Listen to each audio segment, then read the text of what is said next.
Hello everyone, welcome to my podcast going from thousands to millions. I'm really excited to have Johnny Gradi here today. I actually said I was going to say I'm excited, but I couldn't help myself, okay? Johnny, welcome to my podcast, mate. How are you? Man, I'm fantastic, and thank you so much for having me here. Actually, I'm the one that's excited.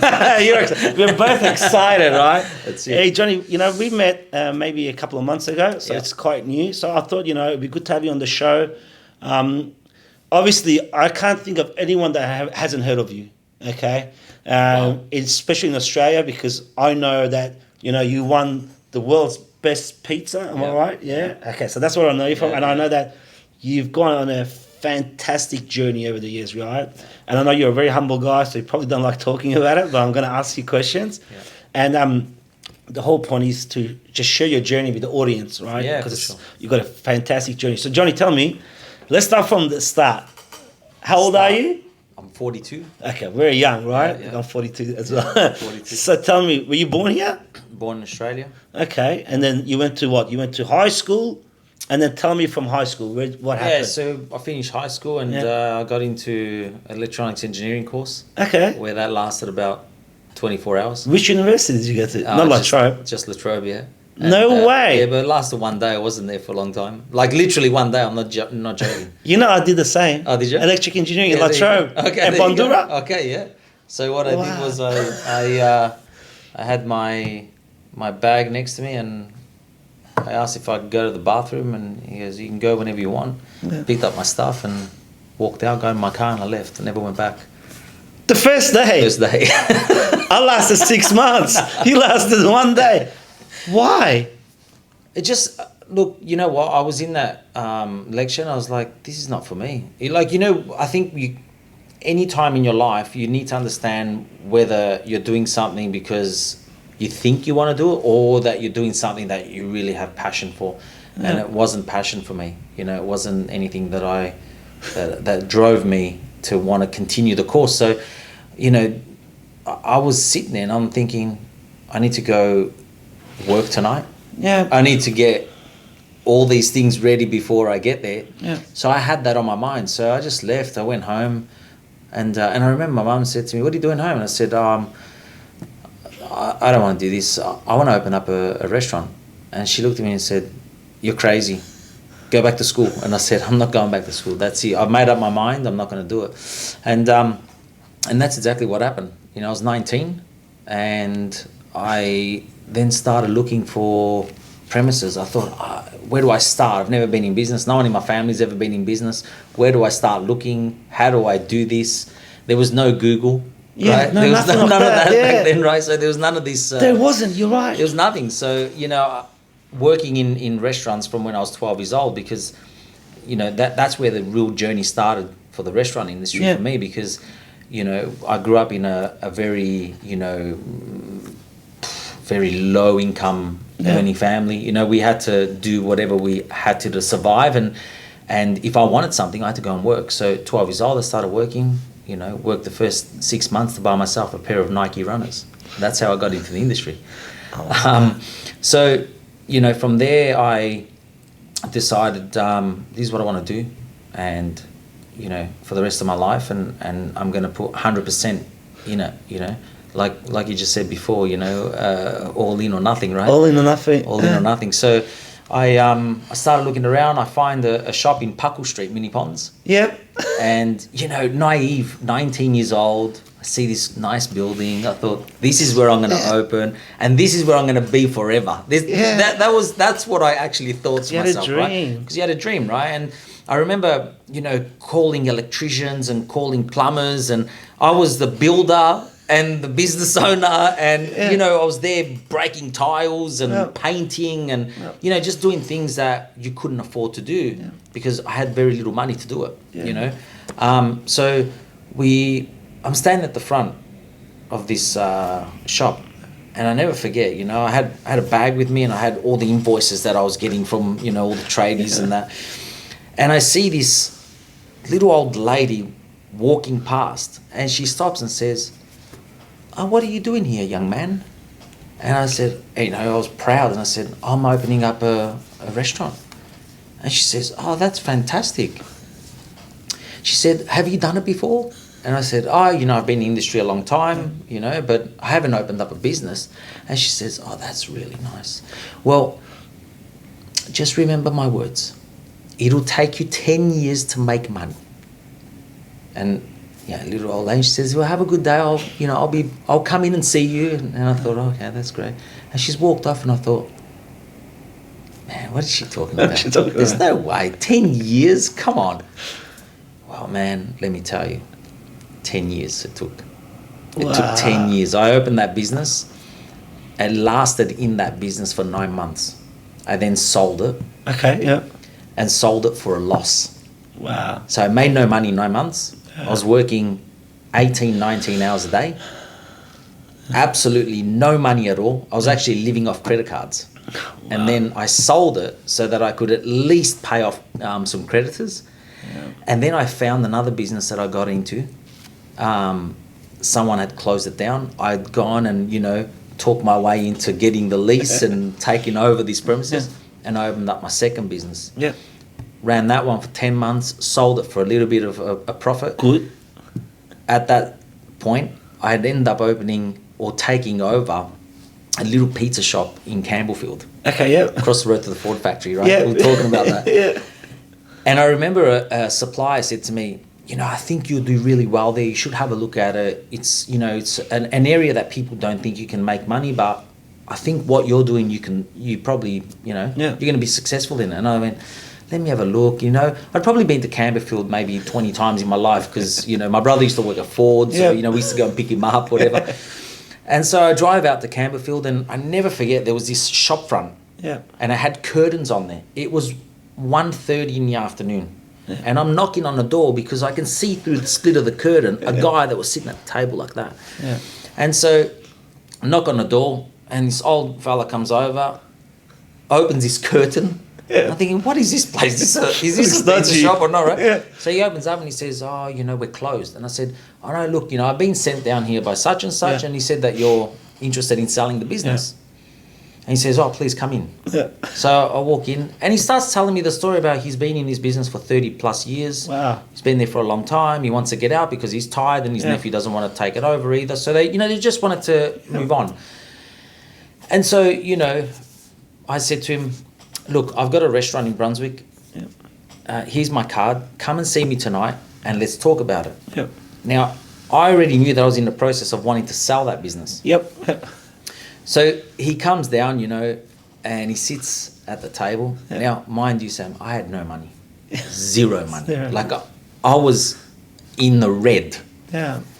And by the way, I've never told anyone this story. No way. This is the first time I'm telling you. I love that. Right? I've never told anyone this story. This is cool. Right? So I'm sitting at the table, and it's him, the old gentleman, and his nephew. And, and I'm trying to sit there, trying to be, professional about it and try to hold my place. And he says, I said, how much do you want for the business? And he said, we want this much. Yeah. And I thought, oh my God, how am I going to get it? There's no way. And I don't know why. I'm just instantly, when I went to this place, I looked at it from outside and I said, I can make this work. Just felt right. It just felt right. I said, I can actually make this place work. Yeah. I know I can. Yeah. So I'm sitting at the table and thinking, there's no way I'm going to get any money. Yeah. Like, where am I going to get the money for this? So I said to him, look, I'm not going to negotiate on the price. Yeah. I'm not even going to take 1 cent off you. And he's like looking at me, what's this guy talking about? Now, I know they would have started here because they thought I was going to come there, right? I said, but I'll do you a deal. If you sell me the business for that price that you want, no problem. But I take it over tomorrow and I pay you in 9 months. Yep. Or 6 months. Yeah, I like 6 that. months. Yeah. And he says to me, I'm happy to think about that, but I want to go. And I said, you go to your solicitor, you get the paperwork done, I'll sign any guarantees you want. I had nothing. I had no house. What's it going to take? I'll sign my life away. What's it going to take? Take my undies. What do you want me to do? Right? And so we agree on it. Yeah. And probably a week before the 6 months, I cut him a check, paid him the money. I'd made the money from that place that I took over off him because when I bought it, in 6 months, I 10 times the turnover. Wow. 10 times the turnover that it was doing. I couldn't believe it. Wow. right? So it was crazy. Now, I remember there was one instance where, you know, he was working with me. You know, this guy was working for me, and I never forget, you know, I walk in the back door because he would go early. He lived around the corner. He'd go early and get stuff ready. And I remember him like going like that. And I'm walking in. I said, "What's wrong?" And he goes, "Oh, I sold you this place too cheap." And I said, "Come on, man. Like, I overpaid you. It's just what I did." And the thing is, I did little changes that, you know, and with all respect to him, because, you know, he'd been there for 33 years and whatnot, or 30 plus years. And every time I wanted to change something, you know, for him it was like daunting, you know, and he kept saying to me, "Hey, I sold you a good business. If you stuff it up, it's not my price. I still want my money, right?"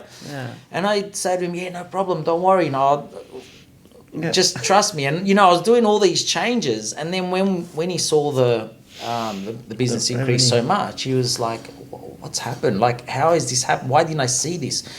And sometimes what I'm trying to get at is fresh eyes see different opportunities. And that's what happened with me. I went there with fresh eyes. It's not because I'm a genius or because I knew the business better than... He knew the business better than I did. He was 33 years or 40 years, who knows, in business. I learned, and I could have learned so much of that person. The point is that I went there with different new set of eyes, different ideas, and I implemented, and I was very, very confident in what I wanted to do. And I made sure that it was going to work. That was the thing. I already had two businesses that were not, one failed and one on the verge of failing. And there was no way I was going to happen on the third one. For me, those 18 months that I had those two businesses was my apprenticeship in the business world. I made all the mistakes that I could, but then it took literally 10 years to recover the losses that I did. And this is where a lot of people don't know. Like, people see Gradi now and they think, "Oh yeah, you know, he's got restaurants in Melbourne, he's got restaurants around the world, you know, oh, he's lucky," or, you know. But it's not, because a lot of people don't actually understand or know my past or where I came from, you know. They don't even want to know, a lot of people. They don't. I say it's a 15-year success. It is, you know, it's true. You know when people say 10,000 hours of an athlete to become a professional athlete takes 10,000 hours. That rule is to anything you want to implement. You want to be a musician, you've got to put 10,000 hours in. You want to be a good business person, you've got to put 10,000 hard hours in. Not, you know, sit back and just think about what you're going to do, but really physically get in there and understand your job. You know, it's like what you do. You understand every facet of your business. And I think that's the same with anyone. Anyone should understand everything. It's good to employ people that don't know how to do things that you can't do, but also learn what it is that they're teaching you or they're doing for you. You need to understand it. You may not have to implement it, but you should still understand it. And that's been my philosophy in the way I run my business. So yeah, you know, I didn't come from a family that said, "Oh, here, son, here's money, go and open up a business." I've done it from the ground up. You know, I remember, and I tell this story a lot of times. I've told this story many times to people that, you know, my wife and I, we literally used to count the 10-cent pieces that we were getting from our float to buy my daughter milk. Wow. Because we had I love that. We had a newborn, and I had a business that was failing.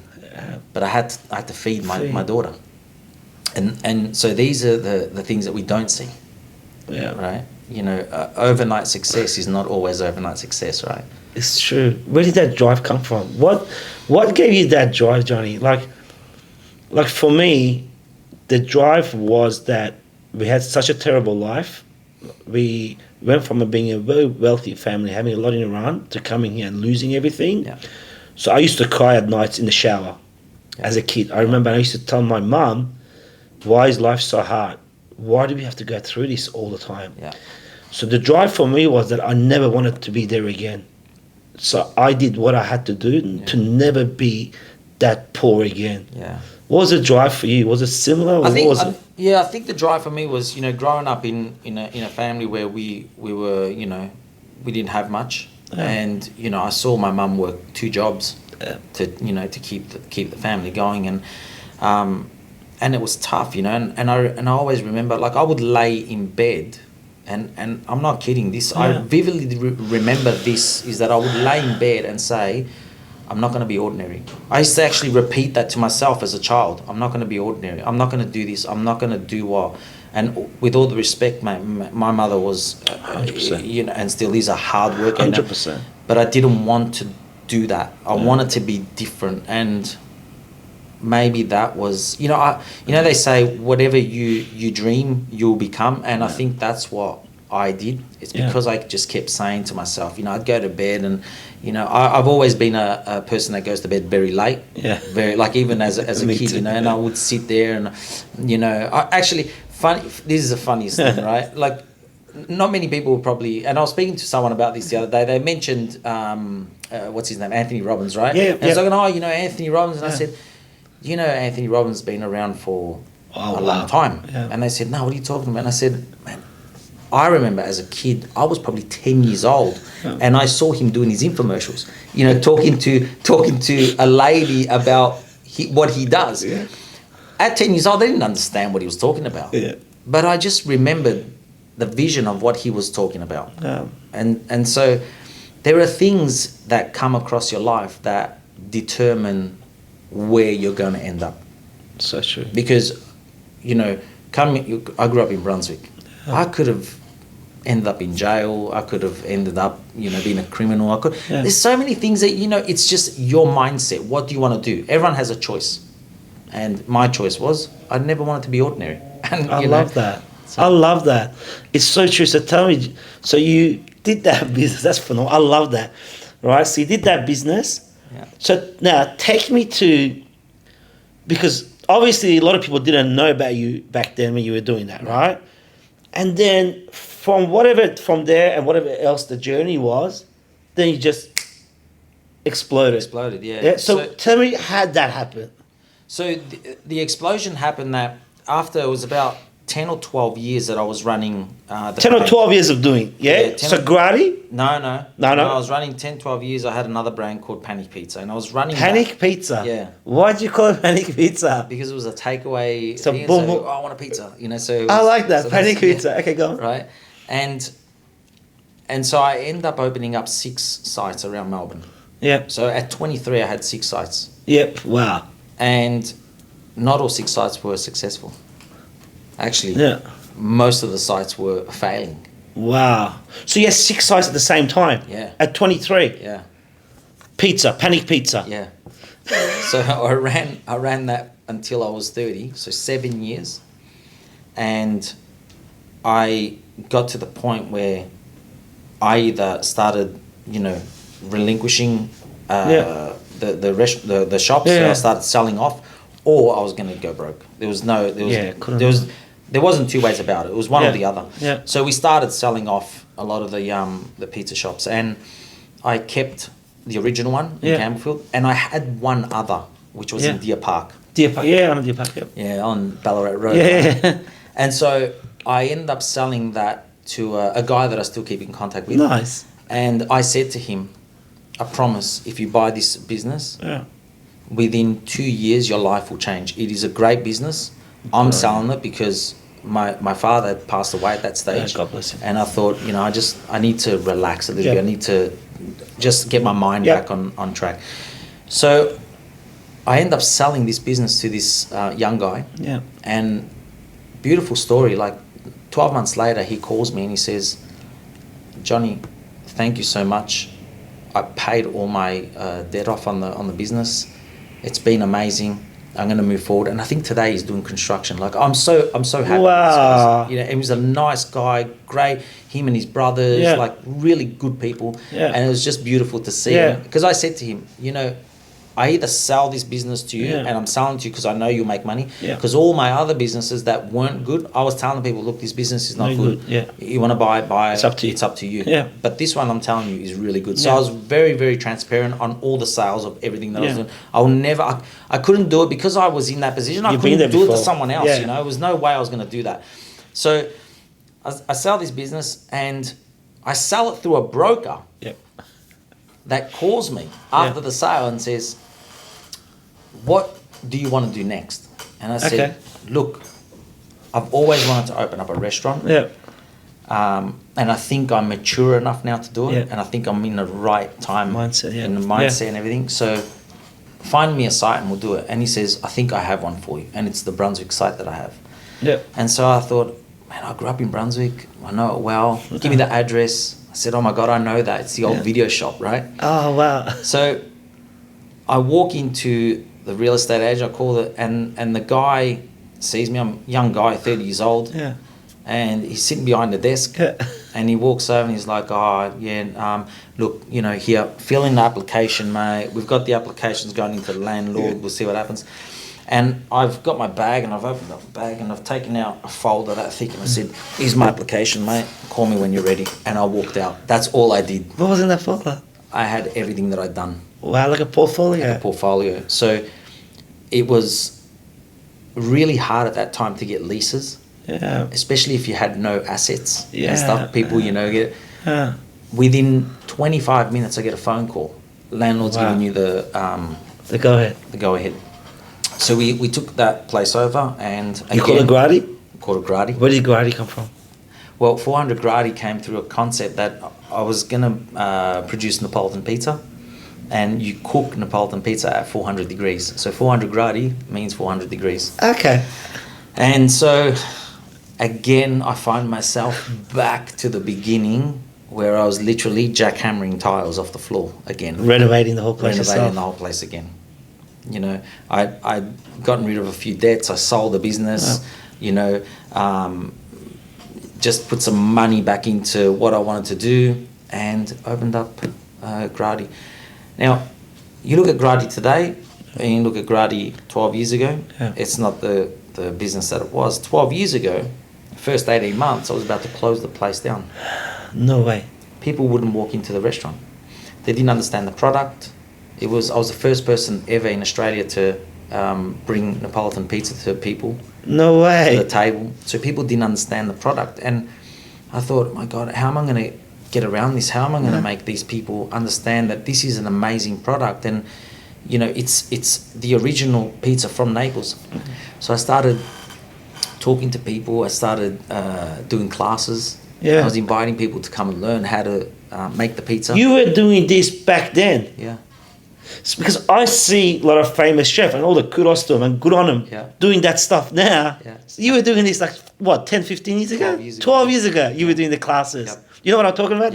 Yeah. Because that wasn't around back then, as far as I know. I'm not an expert, but as far as I know, it wasn't around. Yeah. There was a few people doing classes, but not at the level of today, right? Yeah. So I was doing these classes and I was teaching people, and the classes evolved so much that, you know, over the years, like in 2016, I had a 2-year wait on the class. Enrolled to get into the class? Yeah. Was the class taking over the business? It was just crazy. Like because I was running them once a month. Yeah. And they were all booked out. Just families, single people coming in and like learning how to make pizza on the way. And the thing is that I developed such a passion to teach people. I literally loved it. That I would go out and do consulting for free for people that were opening up pizzerias. I've never asked, I need a consult. It was because I really did enjoy like just showing people, you know, what this your is all art. about. That was your art. Right? That was your art. You're showing your art to people. That's right.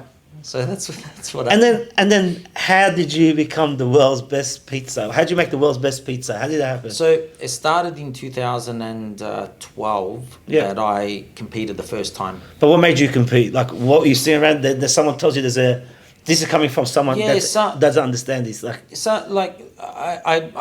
got someone overseas said to me, Johnny, you should go and compete in these competitions. And I thought, I don't know. And then I was researching and I saw in Australia they were running a pizza competition. And I thought, I'm going to go and try this competition. You know, and it was at the exhibition building and I turn up, I have your time slot. Went there, made my pizza. And there was Italian judges, people from Italy. It was the first time a competition had judges from Italy. So I give them the pizza and I see them looking at the pizza and I'm thinking, okay. So they get the pizza, they eat and they said, okay, no worries, thank you. Hanging around till the end of the comp, and they released the winners at the end. And, you know, they announced third, second, and I thought, forget about it. And then they mentioned my name, and I was like, wow, all right, that's fantastic. And so from there, they said, you should go to Italy and compete. And I was like, go to Italy and compete. I don't know. We'll see anyway. So what I did was in 2012. Yeah.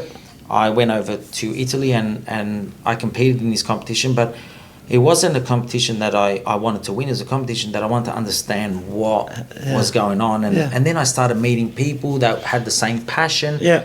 And that intrigued me even more because then I, started sharing ideas and the passion just even grew to another level. And I was like, wow, I can't wait. I'm coming back. So then I'm researching and there's an expo that's been going for years in Las Vegas. It's called the Pizza Expo. And I thought, I'm going to go to this expo. And as I'm looking, they've got a competition. I went, I'm going to go and try this competition. So I apply and I didn't get selected. I didn't get selected, right? So I thought, it doesn't matter, I'm going to go anyway. So I went, had a look, and it was fun. I thought, this is fantastic. So the following year, I went again. Yeah. 2014. I put my application way before, got to the competition, presented my pizza, stayed back. They said, on this day, because the competition goes 3 days, they said on this day we announce the winners. And one of the organisers sees me and says, Johnny, can you go backstage? And I thought, wow, if they told me to go backstage, I've got a place somewhere. Yeah. So anyway, they announce third, Johnny Di Francesco. And I was like, oh, that's fantastic. First time ever competed. In Las Vegas. And not bad, there's a lot of people there. So I get there, take my, my award, and I said thank you, and I took off. Not even 2 months later, there's a competition in Italy, the world's pizza competition, the biggest in the world. And I thought, should I do this? And my wife says, just go. Let's go. What do you got to lose? So, application, get in, fly to Italy, compete, and I end up winning. Wow. What pizza did you make? It's just a margarita. Okay, so I want you to go back there, right? So you make the pizza, and they call your name. Yep. I want you to go back there for me, right? How did you feel? What was the feeling that you got? It's a feeling that I actually can't describe it. You get this feeling right through your body of you've achieved something. Like for me, it was like 20 odd years in the industry and putting in blood, sweat and tears and nearly failing and then coming back and then struggling in a business that you really wanted to work, and then to win something like that, all those issues that you had for the last 20 years just went away. Just disappeared. It was like, this moment has made up for all of that heartache. Wow. It really made up for it.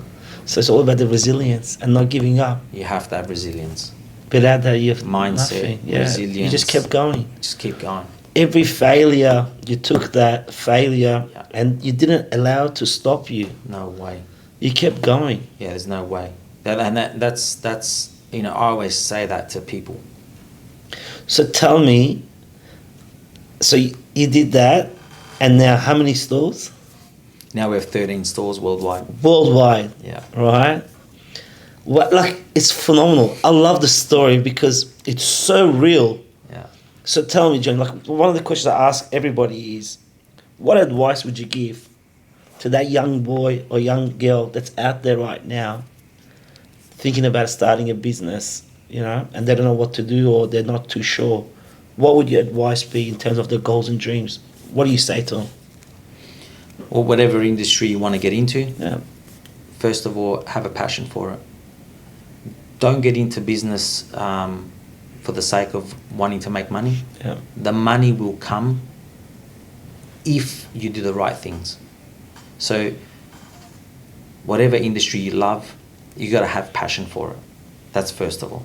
Yeah. And then it's how do you turn passion into the business is a second, second challenge. Yeah. Follow your dream and don't let anyone tell you it can't be done. The people that tell you it can't be done is because they don't want to see you succeed. It doesn't matter what you do. I always tell people, you can do it. Are you strong-minded enough to do it? Because you can ask me for as much as advice that you want. They can come and ask you for all the advice in the world. But do they have it in them really to make it happen. Yeah. There's a world of knowledge out there, Yeah. right? 100%. There's a world of knowledge. 100%. You can get information anywhere now. Yeah. 20 years ago, when you started, there was no information. No. Unless you knew somebody that you could physically go and talk to one-on-one, right? 100%. Today, there is information that you can find and that can help anybody become successful in business.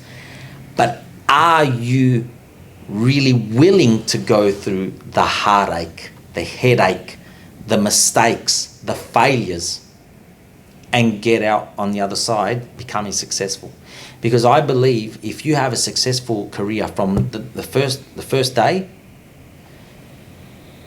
and then in between your journey, you come or you hit a brick wall, Yeah. you'll never recover. It's so true. Whereas if you have problems from day one, what that is teaching you is how to overcome all these issues. At a small level At too. a small level, right? And it's small, and you just, and then you may start seeing a bit of success, and which is great because it's rewarding all the problems that you've gone through. Spot on. And then you may hit, because anyone, no business is perfect. Anything can get hit at any time. And then when you do hit that brick wall, you've already been there in a small micro way where you now can say, okay, what did I do back then? Yeah. How did I get out of that? And I'm going to use those skills now today. Yeah. I love that. So I think not being successful from day one is probably the best thing. I love that. I never thought about that, Johnny. Yeah. You're 100% right. Because otherwise it's a shock to your system and you're like a lost kid that doesn't know what to do. You're running around going, what do I do? Because you've never experienced failure. Well, 100%. I mean, it's like giving a child 20 lollipops, right? Yeah. And they're always used to having 20 lollipops. So they choose which one. And then all of a sudden you say, give me all those lollipops back, man. And the kid's like, what's going on? Why? And the kid starts crying, right? Well, that's the same. I love that. I prefer not to have everything now and work my way and make mistakes. People go to business school. Yeah. I didn't go to business school. Yeah. My business school was on the ground, in the field. Yeah. Oh man, I made mistakes, as I said, right? Yeah. But I learned from it. That was the school. That's real school. 100%. The rest of it, when you become successful, you can employ someone that you don't know how to do something. You can employ them. Yeah. They can help you with whatever it is that you might not, accounts, whatever, right? Yeah. People can help you with that. Yeah. You pay for that expertise. Yep. 100%. But you don't have that choice when you start. You do everything You don't. yourself. Right. I love that. So, Johnny, what a great story.